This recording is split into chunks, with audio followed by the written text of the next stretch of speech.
യേശുക്രിസ്തുവിൻ നാമത്തിൽ എല്ലാവർക്കും വന്ദനം. എഫേസ്യ ലേഖനം നമ്മൾ ചിന്തിക്കുമ്പോൾ അവിടെ കാണുന്നത് കർത്താവിൻ്റെ പ്രത്യേക തെരഞ്ഞെടുപ്പാണ് നിങ്ങൾ ഓരോരുത്തരും. ഈ ദിവസങ്ങളിൽ ആ ഭാഗമാണ് വായിക്കുന്നത്. ഞാൻ നിങ്ങളോട് സംസാരിക്കുമ്പോൾ നിങ്ങൾ എത്ര വിലയേറിയവരാണ് എന്ന് വേദപുസ്തകം എന്നോട് സംസാരിക്കുകയാണ്. ദൈവത്തിൻ്റെ പ്രത്യേക വിളിയും പ്രത്യേക തിരഞ്ഞെടുപ്പുള്ളവർക്ക് മാത്രമേ ദൈവവചനത്തിൻ്റെ മുൻപിൽ ഇതുപോലെ ഇരിക്കാൻ പറ്റൂ. അല്ലാത്തവർ ഈ പ്രോഗ്രാമൊക്കെ ഇങ്ങനെ മാറ്റിക്കളയും. ജോയ്സ് മേയർ ഒരിക്കൽ പറഞ്ഞു, നിങ്ങൾ എൻ്റെ TV പ്രോഗ്രാം ഇപ്പോൾ മാറ്റിയാൽ നിങ്ങൾക്ക് രക്ഷപ്പെടാൻ പറ്റില്ല, കാരണം മറ്റ് ചാനലുകളിലും ഞാൻ തന്നെയാണ്. അതായത് ജീവിതം മുഴുവൻ തകർന്നു പോയൊരു സ്ത്രീയെ ദൈവവചനം ഉയർത്തി എല്ലാ ചാനലുകളിലും പ്രസംഗിക്കുന്നൊരു സ്ത്രീയാക്കി മാറ്റി. എത്ര അനുഗ്രഹമാണ് ദൈവവചനം നമുക്ക് തരുന്നത്. തകർന്ന് തരിപ്പണമായവരെ എല്ലാം പിടിച്ച് ഉയർത്തി ഉയരങ്ങളിൽ കൊണ്ടുവന്നിരുത്തുന്ന ഏറ്റവും നല്ല മാർഗമാണ് വിശ്വാസ ജീവിതം. യേശുവിനെ കർത്താവും രക്ഷകനുമായി സ്വീകരിച്ച ഒരു ദൈവ പൈതലിൻ്റെ മേൽ ദൈവം വെച്ചിരിക്കുന്ന അസാധാരണമായി അനുഗ്രഹത്തെ തിരിച്ചറിഞ്ഞ ദിവസങ്ങളിൽ നമ്മുടെ ജീവിതത്തെ നമുക്ക് കുറച്ചുകൂടി പോഷകമുള്ളതാക്കി മാറ്റാൻ കഴിയും. അതിനായി കർത്താവ് എല്ലാവരും ബലപ്പെടുത്തും. കർത്താവിൻ്റെ വലിയ പദ്ധതികൾ ഞാൻ വിശ്വസിക്കുന്നു. ഈ ദിവസങ്ങളിൽ നിങ്ങൾ തുടർമാനമായിട്ട് ഈ പ്രാർത്ഥനയിൽ പങ്കെടുക്കുന്നതിൻ്റെ കാരണം നിങ്ങളുടെ വിളി വലുതാണ്, നിങ്ങളുടെ തിരഞ്ഞെടുപ്പ് വലുതാണ്. നിങ്ങളിൽ എന്തോ ദൈവം വലിയ കാര്യങ്ങൾ ചെയ്യാൻ പോകുന്നു. ഫിലിപ്പിയ ലേഖനം 1:4 പോലെ നിങ്ങളിൽ നല്ല പ്രവൃത്തി ആരംഭിച്ചവൻ ക്രിസ്തുവേശുവിൻ്റെ നാളോളം അതിനെ തികയ്ക്കും. എന്തോ കർത്താവ് ആരംഭിച്ചില്ലേ, അതിൻ്റെ പൂർത്തീകരണത്തിലേക്ക് കർത്താവ് തന്നെ കൊണ്ടുവരും. ആരംഭിച്ചവൻ കർത്താവാണ്. ഒരു വയലിൽ കൃഷി ആരംഭിക്കുന്നത് ആരാ? ഒരു കൃഷിക്കാരൻ. ആരംഭിച്ചിട്ട് അദ്ദേഹം നിർത്തുമോ? ഇല്ല. കൊയ്യും വരെ ആ കൃഷിക്കാരൻ്റെ കണ്ണവിടെയാണ്, സമയം ചെലവഴിക്കുന്നത് അവിടെയാണ്. ഇതുപോലെ നമ്മുടെ നല്ല നിലത്ത് വിതച്ച വിത്ത് 100 മേനി ഫലം കാണാതെ നമ്മുടെ കർത്താവാകുന്ന കൃഷിക്കാരൻ മാറുന്ന പരിപാടിയില്ല. നല്ല വിളവുണ്ടാകും, 100 മേനി വിളവുണ്ടാകും നല്ല നിലത്ത്. പലയിടത്തും വഴിയറമ്പത്ത് വീണതും മുള്ളിനിടയിൽ വീണതും പാറസ്ഥലത്ത് വീണതും ഒക്കെ നമ്മൾ കണ്ടിട്ടുണ്ട്. എന്നാൽ നാം നല്ല നിലമാണ്. അതുകൊണ്ടാണ് വചനം കേൾക്കാനിരിക്കുന്നത്. നല്ല നിലമുള്ളവർക്ക് മാത്രമേ വചനം സ്വീകരിക്കാൻ കഴിയൂ. അല്ലാത്തവർക്കൊന്നും വചനം ഹൃദയത്തിൽ ഉണ്ടാകില്ല. എത്രത്തോളം നിങ്ങളുടെ അകത്ത് വചനമുണ്ടോ അത്രത്തോളം നിങ്ങൾ ശക്തരും പ്രാർത്ഥനാവീരരും വാഗ്ദത്ത നിവൃത്തികൾ പ്രാപിക്കുന്നവരുമായി മാറും. അതിനുള്ള കൃപ ഇന്നു മുതൽ ധാരാളമായി നിങ്ങളിലേക്ക് വരട്ടെ എന്ന് പ്രാർത്ഥിക്കുന്നു. ചേർന്ന് പാടി നമ്മെ വിടുവിച്ച നമ്മുടെ യേശു കർത്താവിനെ ആരാധിക്കാം. മരണത്തെ ജയിച്ചവനെ അങ്ങേ ആരാധിക്കുന്നു ഞങ്ങൾ. പാതാളം ജയിച്ചവനെ അങ്ങേ ആരാധിക്കുന്നു ഞങ്ങൾ. മരണത്തെ ജയിച്ചവനെ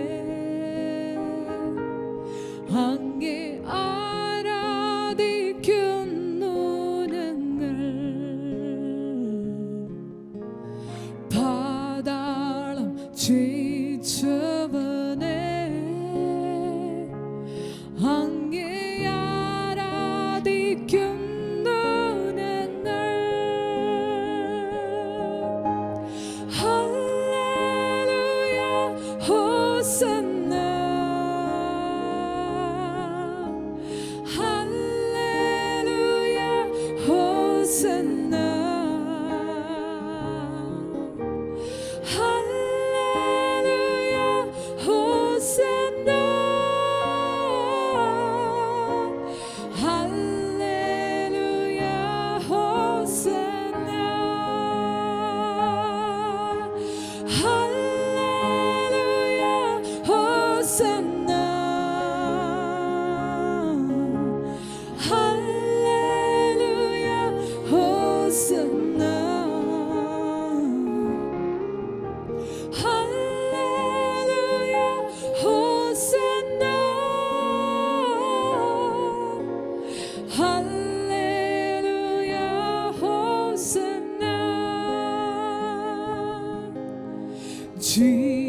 ജീവനോടുയർത്തവനെ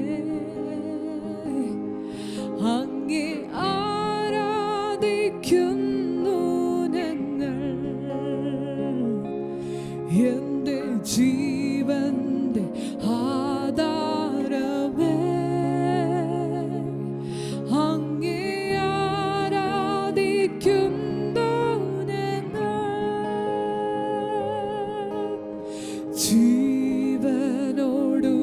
ജീവനോടുയർത്തവനെ അങ്ങേ ആരാധിക്കുന്നു ഞങ്ങൾ. ജീവന്റെ ആധാരമേ അങ്ങേ ആരാധിക്കുന്നു ഞങ്ങൾ. ഹല്ലേലൂയ ഹോസന്ന ഹല്ലേലൂയ ഹോസന്ന ഹല്ലേലൂയ ഹോസന്ന ഹല്ലേലൂയ ഹോസന്ന ഹല്ലേലൂയ ഹോസന്ന ഹല്ലേലൂയ ഹോസന്ന ഹല്ലേലൂയ ഹോസന്ന ഹല്ലേലൂയ ഹോസന്ന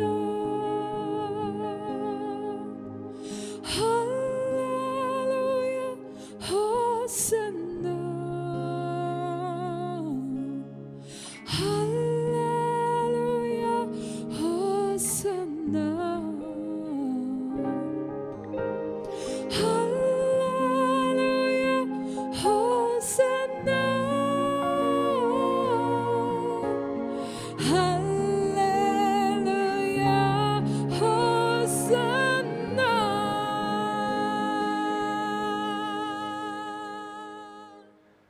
പ്രത്യേകിച്ച് ഇന്ന് മെയ് മാസം 1-ാം തീയതിയാണ്. കഴിഞ്ഞ മാസങ്ങളിൽ ദൈവം നമ്മെ വിശ്വസ്തനായിട്ട് നടത്തി. നല്ല ഇടയൻ, പച്ചയായ പുൽപ്പുറങ്ങളിലും സ്വസ്ഥതയുള്ള വെള്ളത്തിന് അരികത്തേക്കും കർത്താവ് നമ്മെ നടത്തി. കൂരിൽ താഴ്വരെ കൂടി പോയോ? പോയി.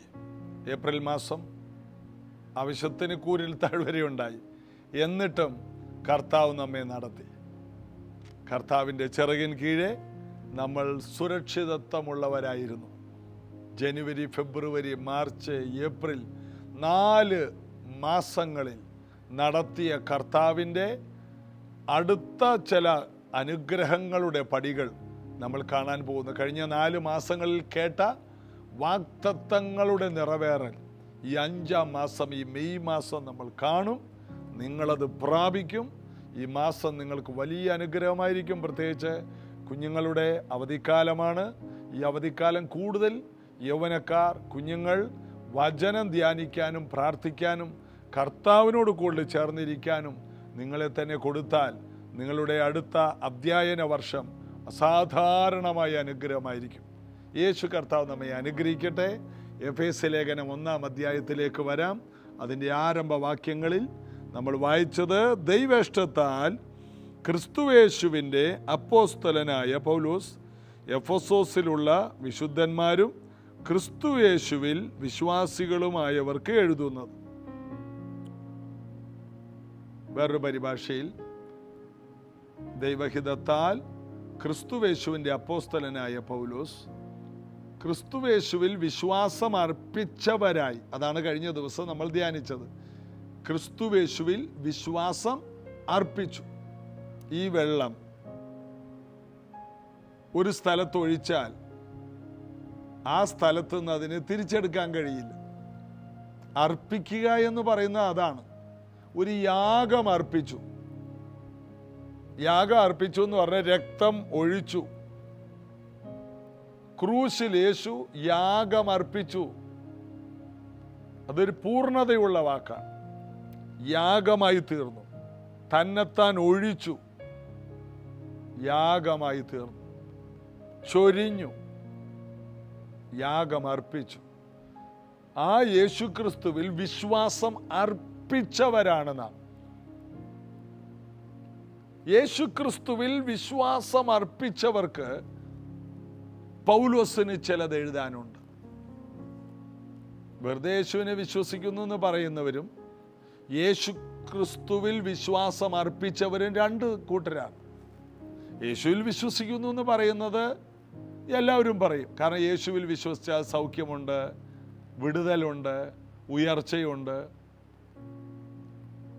എന്നാൽ വിശ്വാസം അർപ്പിക്കുക എന്ന് പറഞ്ഞാൽ എന്നും എന്നേക്കും ഈ ദൈവം എൻ്റെ ദൈവം, ഈ ദൈവം എന്നെ മരണപര്യന്തം വഴി നടത്തും, എനിക്ക് മറ്റൊരാളിലും ആശ്രയിക്കേണ്ട ആവശ്യമില്ല, എൻ്റെ മുഴുവനും ആശ്രയം എൻ്റെ യേശുവിലാണ്. ഇങ്ങനെ യേശുക്രിസ്തുവിൽ മാത്രം ആശ്രയിക്കുന്നവർ. പഴയ നിയമത്തിൽ മേശക്ക്, ശദ്രക്ക്, അബേദ്നെഗോ രാജാവ് നിർത്തിയ ആ വലിയ ബിംബത്തെ ആരാധിക്കാതെ നിന്നപ്പോൾ നെബൂഖദ്നേസർ അവരോട് പറഞ്ഞു,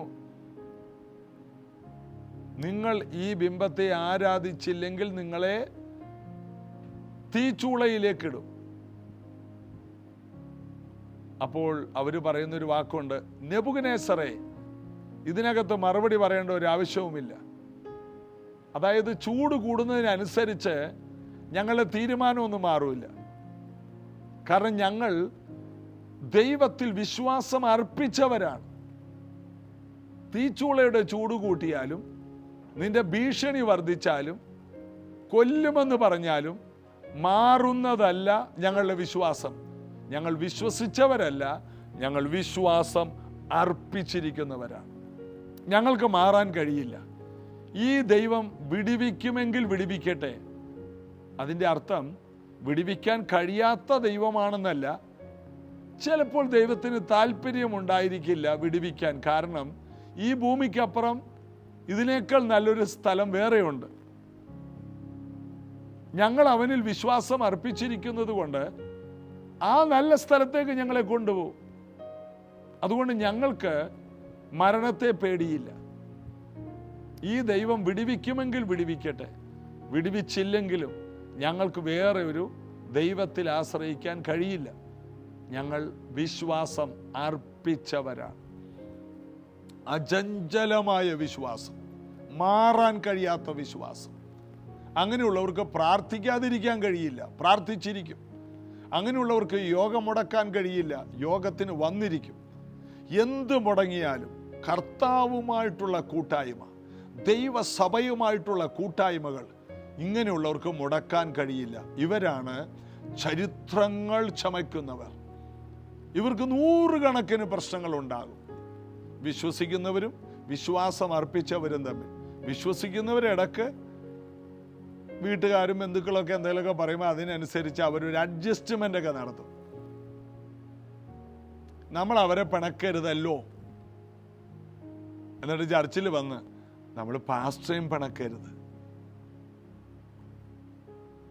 അവിടെ ഇവിടെയും ബാലൻസ് ചെയ്ത് നിൽക്കാൻ അറിയാം. എന്നാൽ വിശ്വാസം അർപ്പിച്ചവർക്ക് അത് പറ്റില്ല.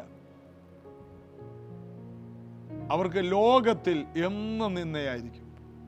കാരണം അവർക്ക് ലോകത്തോട് അനുരൂപപ്പെടാൻ കഴിയില്ല. അവർക്ക് ഒരു കാര്യമേ ചെയ്യാൻ കഴിയൂ.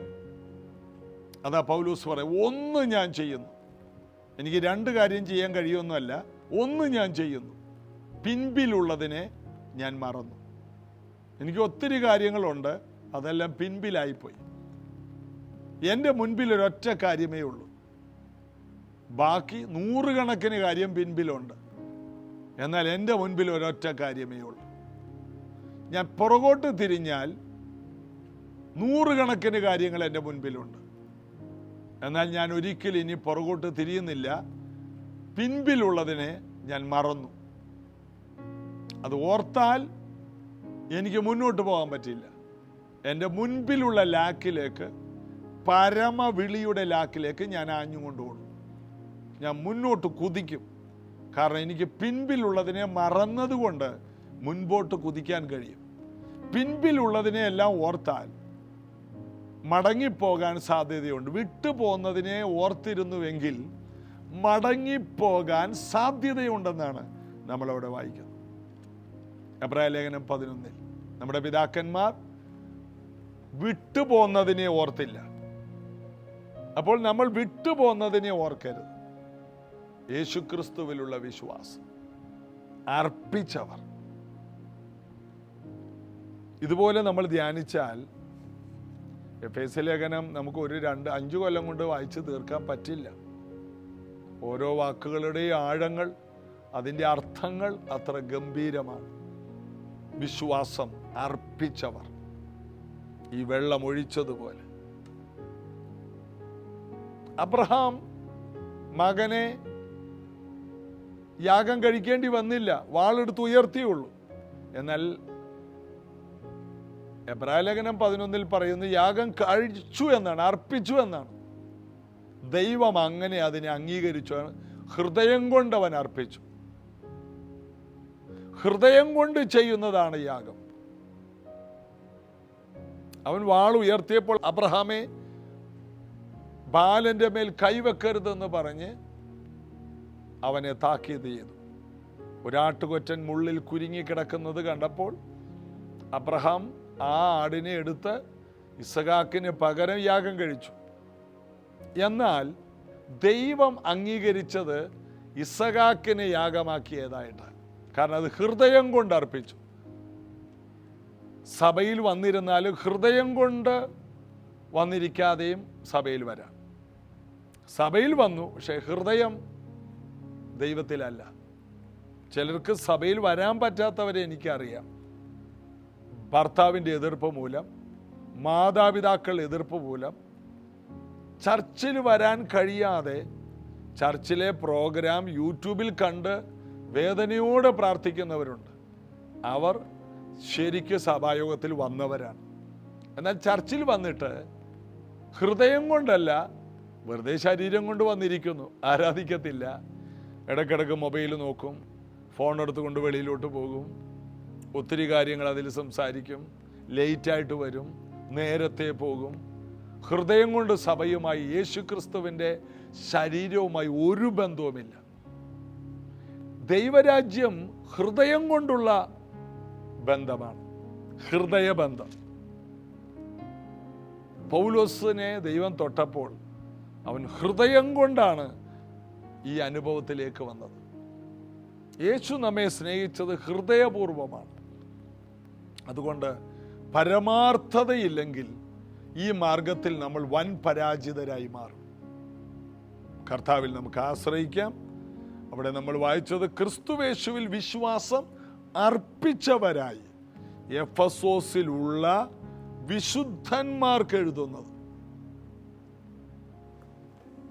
വിശുദ്ധന്മാർ ഇന്ന് സഭകളിൽ ആരും അങ്ങോട്ടും ഇങ്ങോട്ടും പറയാത്തൊരു കാര്യമാണ് വിശുദ്ധന്മാർ. എഫെസോസിലുള്ളവരെ പൗലോസ് വിളിക്കുകയാണ്, രക്ഷിക്കപ്പെട്ടവരെ വിളിക്കുകയാണ് വിശുദ്ധന്മാർ. യേശുവിൻ്റെ രക്തത്താൽ കഴുകൽപ്പെട്ട എല്ലാവരെയും വിളിക്കേണ്ട ഒരു വാക്കാണ് വിശുദ്ധന്മാർ. വിശുദ്ധന്മാരുടെ കൂട്ടമാണ് നമ്മുടെ കൂട്ടായ്മ. കാരണം യേശു ഒരാളുടെ പാപം കഴുകിയാൽ അത് ഹിമം പോലെ വെളുക്കും. യെശയ്യാ പ്രവചനം 1 പറയുന്നു, വരുവിൻ നമുക്ക് തമ്മിൽ വാദിക്കാം. നിങ്ങളുടെ പാപം കടും ചുവപ്പായിരുന്നാലും ഹിമം പോലെ വെളുക്കും. രക്താംബരം പോലെയായിരുന്നാലും പഞ്ഞി പോലെയായിത്തീരും. ഞാൻ വെളുപ്പിച്ചു തരും. എൻ്റെ ചോര കൊണ്ട് കഴുകി നിങ്ങളെ വിശുദ്ധരാക്കി മാറ്റും. യേശു ഒരു വെല്ലുവിളി നടത്തുകയാണ്. നിങ്ങൾ എത്ര പാപികളാണെങ്കിലും, ആർക്കും നിങ്ങളെ വിടുവിക്കാൻ കഴിയില്ലെങ്കിലും വാ, ഞാൻ നിങ്ങളെ പൂർണ്ണമായി വിശുദ്ധരാക്കി മാറ്റും. യേശുവിൻ്റെ രക്തം സകല പാപവും പോക്കി നമ്മെ വിശുദ്ധരാക്കി മാറ്റുന്നു. വിശുദ്ധന്മാർക്ക് എഴുതുന്നു. ഇന്ന് സമൂഹത്തിൽ കാണുന്നത്, ഒരാള് മതങ്ങളിൽ പോലും കാണുന്നത്, ക്രൈസ്തവ മതങ്ങളിൽ കാണുന്നത്, ഒരാൾ നല്ല മനുഷ്യനായിട്ട് മരിച്ചാൽ വലിയ സേവനങ്ങളൊക്കെ ചെയ്തവർ, അത് എല്ലാവർക്കും ഒന്നുമില്ല, കഴിയുന്നതും വിവാഹം കഴിക്കാതെ ദൈവിക ശുശ്രൂഷ ചെയ്ത് മരിച്ച സ്ത്രീകൾ, പുരുഷന്മാർ, അവർ വലിയ ആത്മീയ നേതാക്കളായിരിക്കണം. അവർ മരിച്ച് നാളുകൾ കഴിയുമ്പോൾ അവരുടെ സേവനങ്ങളെയെല്ലാം പരിഗണിച്ച് ആ മതത്തിൻ്റെ ആസ്ഥാനത്ത് നിന്ന് അവരൊരുമിച്ച് ആലോചിച്ച് അവിടെ പ്രഖ്യാപിക്കും. ആലപ്പുഴയിൽ ഒരാൾ വിശുദ്ധനാകണമെങ്കിൽ മറ്റൊരു രാജ്യത്ത് അവരിരുന്ന് തീരുമാനിക്കും. ദൈവം തീരുമാനിച്ച കാര്യമാണ് കടും ചുവപ്പായ പാപം പോലെ ഹിമം പോലെ വെളുപ്പിച്ച് വിശുദ്ധരാക്കി മാറ്റുമെന്ന്. വേദപുസ്തകം പറയുന്നു വിശുദ്ധന്മാർക്ക് എഴുതുന്നു എന്ന്. എഫെസോസ് എന്ന് പറയുന്നത് ഒരു അന്ധതയിൽ കിടന്ന ഒരു സ്ഥലമാണ്. ആ സ്ഥലത്ത് നിന്ന് ജാതികളായ പാപികളായ മനുഷ്യർ രക്ഷിക്കപ്പെട്ടു വന്നപ്പോൾ അവരെ പൗലോസ് വിളിക്കുകയാണ്. പൗലോസ് നേടിയവരാണ്, പൗലോസ് മുഖാന്തരം രക്ഷിക്കപ്പെട്ടു വന്നവരാണ്. ഇവർ വരുന്നതിന് മുമ്പ് കാട്ടാളന്മാരെ പോലെയായിരുന്നു, ദുഷ്ടന്മാരായിരുന്നു. ഇവരെ പൗലോസ് വിളിക്കുന്നു. അപ്പോസ്തലന്മാരിൽ ഏറ്റവും ശ്രേഷ്ഠനായ പൗലോസ് വിളിക്കുന്നു വിശുദ്ധന്മാരെ എന്ന്. വേദപുസ്തകത്തിന് വെളിയിലുള്ള ഉപദേശമാണോ നമുക്ക് വേണ്ടത്? വേദപുസ്തകത്തിലുള്ള ഉപദേശമാണോ? യേശുവിനെ സ്വീകരിച്ച, കർത്താവിൻ്റെ വരവ് വരെ കർത്താവിൻ്റെ മേശയിൽ പങ്കെടുക്കുന്ന, ദൈവസഭയിൽ കൂടി വരുന്ന ഓരോ വ്യക്തികളും വിശുദ്ധന്മാരാണെന്ന് അവരവർ തന്നെ ഒന്ന് അംഗീകരിച്ചാൽ മാത്രമേ നമുക്ക് ദൈവത്തിൻ്റെ സന്നിധിയിലേക്ക് ധൈര്യത്തോടെ അടുത്ത് ചെല്ലാൻ കഴിയും. ദൈവവചനം പറയുന്നു നാം വിശുദ്ധരാണ്. സമാഗമന കൂടാരത്തിൽ അതിപരിശുദ്ധ സ്ഥലത്തേക്ക് പോകുന്നത് വളരെയധികം ഒരുക്കത്തോടെ മഹാപുരോഹിതൻ ആട്ടുകൊറ്റൻ്റെ രക്തവുമായി പോകുന്നത് പേടിച്ചാണ്. അങ്ങനെ പോകേണ്ട ആവശ്യമില്ലെന്ന്. നമ്മൾ പോകുന്നത് പേടിച്ച് വേറൊരു ആടിൻ്റെ രക്തവുമായിട്ട് പോകണ്ട, സ്വന്തം രക്തത്താൽ നമ്മെ കഴുകിയ യേശു ക്രിസ്തുവിൻ്റെ രക്തം കൊണ്ട് കഴുകൽപ്പെട്ട നമുക്ക് ധൈര്യത്തോടെ കൃപാസനത്തിലേക്ക് ചെല്ലാം. വിശുദ്ധിയുടെ ഏറ്റവും വലിയ പ്രാഗൽഭ്യം അബ്ബാ പിതാവേ എന്ന് വിളിക്കുവാൻ പുത്രത്വത്തിൻ്റെ ആത്മാവിനെ തന്നു. വിശുദ്ധന്മാർക്ക് ലഭിക്കുന്ന അഭിഷേകം, പരിശുദ്ധാത്മാവിനെ പ്രാപിച്ചവർ എല്ലാവരും അറിയണം നിങ്ങൾ വിശുദ്ധരാണ്. അബ്ബാ പിതാവേ എന്ന് വിളിക്കാം, ദൈവമേ എന്ന് വിളിക്കണ്ട. അപ്പാ പിതാവേ എന്ന് വിളിക്കുന്ന യേശു പിതാവുമായി എങ്ങനെ ബന്ധപ്പെട്ടോ അതേപോലെ ബന്ധം. യേശുവിന് എങ്ങനെ പിതാവുമായിട്ട് ബന്ധമുണ്ടായിരുന്നുവോ അതേപോലെ ഞാനും പിതാവ് ഒന്നാണ്. ഇത് കേൾക്കുന്ന ഓരോ വ്യക്തികൾക്കും ധൈര്യമായി പറയാം, ഞാനും പിതാവ് ഒന്നാണ്, ഞാനും യേശു ഒന്നാണ്, ഞാനും പരിശുദ്ധാത്മാവ് ഒന്നാണ്. ഇതെൻ്റെ ഭക്ഷണമാണ്, വചനം എൻ്റെ ജീവൻ്റെ ഭക്ഷണമാണ്. ദൈവത്തിൻ്റെ വായിൽ നിന്ന് വരുന്ന സകല വചനം കൊണ്ടും വിശുദ്ധനായി എനിക്ക് ജീവിക്കാൻ കഴിയും. പൗലോസ് പറയുകയാണ്, ക്രിസ്തുവേശുവിൽ വിശ്വാസം അർപ്പിക്കപ്പെട്ടവരായ വിശുദ്ധന്മാർ നാം വിശുദ്ധരാണ്. നാം നമ്മെ അംഗീകരിക്കണം, നാം വിശുദ്ധരാണ്. എത്ര പേര് പറയും ഞാനൊരു വിശുദ്ധനാണ്, ഞാനൊരു വിശുദ്ധയാണ്? ഈ ഒരു ബോധത്തിൽ നമുക്ക് മുന്നോട്ട് പോകണം. എപ്പോഴും നമ്മുടെ മനസ്സിൽ ഈ ഒരു ചിന്ത വേണം, ഞാൻ വിശുദ്ധയാണ്, ഞാൻ വിശുദ്ധനാണ്. ഇരുട്ടിനും വെളിച്ചത്തിനും തമ്മിൽ ഒരു ബന്ധവുമില്ല, അശുദ്ധിയുമായിട്ട് എനിക്കൊരു ബന്ധവുമില്ല. എന്ത് തുടരണം എന്ത് തുടരുതെന്ന് എനിക്കറിയാം. അതിന് പ്രത്യേകിച്ച് പാസ്റ്ററെ വിളിച്ച് ഇടയ്ക്കിടയ്ക്ക് ചോദിക്കേണ്ട.